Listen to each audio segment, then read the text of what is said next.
Hi, I'm Matt, and normally I work behind the scenes with Chris and Cliff and George to bring you test drive reviews every week. But today I thought I would take you for a little tour of my personal car, a 2011 Subaru Outback. Alright, so when I was shopping for a car a few years ago, I knew that I had a few clear needs. I was buying the car primarily to get out of the city and go to Vermont and New Hampshire, and I live outside Boston anyways, so all-wheel drive was definitely a must. And similarly, I wanted to use the car primarily to go skiing or biking, so I needed a lot of cargo space and ideally a roof rack.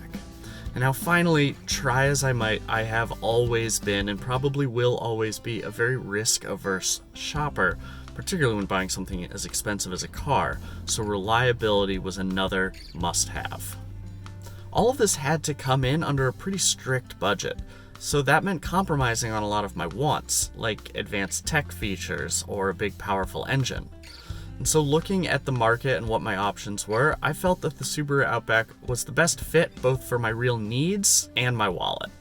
So let's start with the good parts. First, I was right about the cargo space.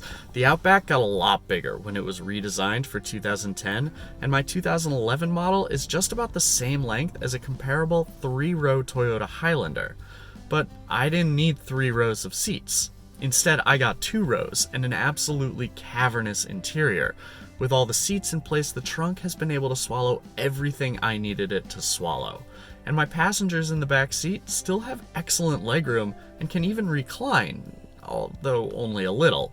Up front, it's more of the same, and there are plenty of cubbies for all of my various, stuff.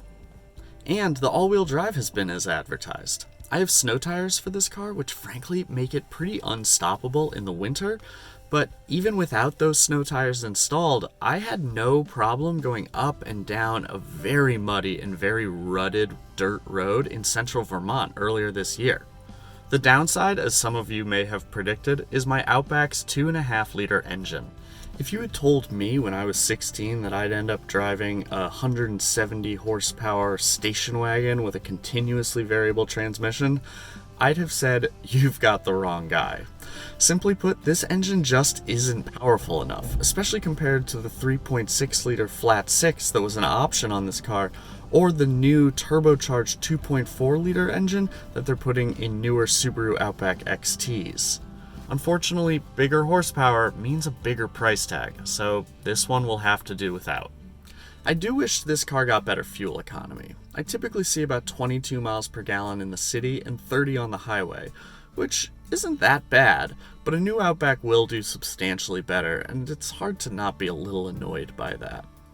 This car's not exactly sporting either.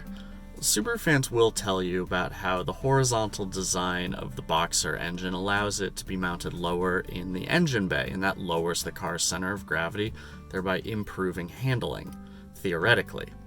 In reality, this is still a pretty heavy car, and it has over 8 inches of ground clearance, and it's not riding on a sport-tuned suspension. Now, I don't really care how ingenious an engine design is.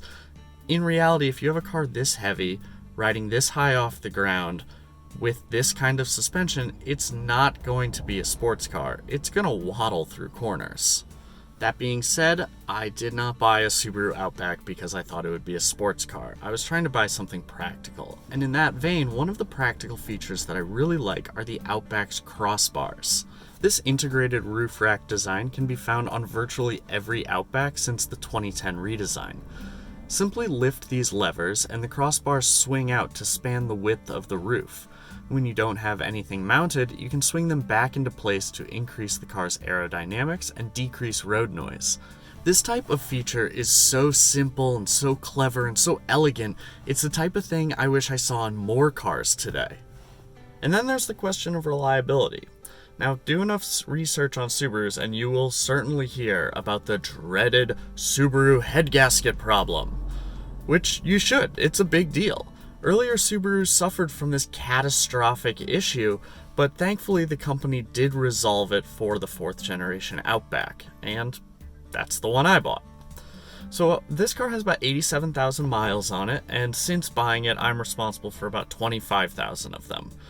And frankly, nothing's gone wrong. The only money I've spent has been on regular maintenance issues, like, oil changes. I replaced the brake pads and rotors, and frankly, I'll probably need a new set of tires this summer. Now, I will admit that when shifting from park to reverse on particularly cold mornings, the transmission does have a very concerning thunk to it, but it hasn't actually raised any serious problems thus far. Nothing is broken. The car still works just fine. But I'd love to hear from you guys. If anybody out there has a Subaru Outback and they suffer that same dreaded thunk when shifting back into reverse, let us know in the comments. So that's my Subaru Outback. It's really practical, it has plenty of space, it doesn't get the greatest fuel economy, but it's certainly not bad, and it's really done what I needed it to do. Most importantly, it's been reliable, and it's been pretty cheap to run. Let us know what you thought of this video, and thank you so much for watching. Be sure to subscribe to our YouTube channel, and leave a comment, maybe leave a like. We'll see you next time.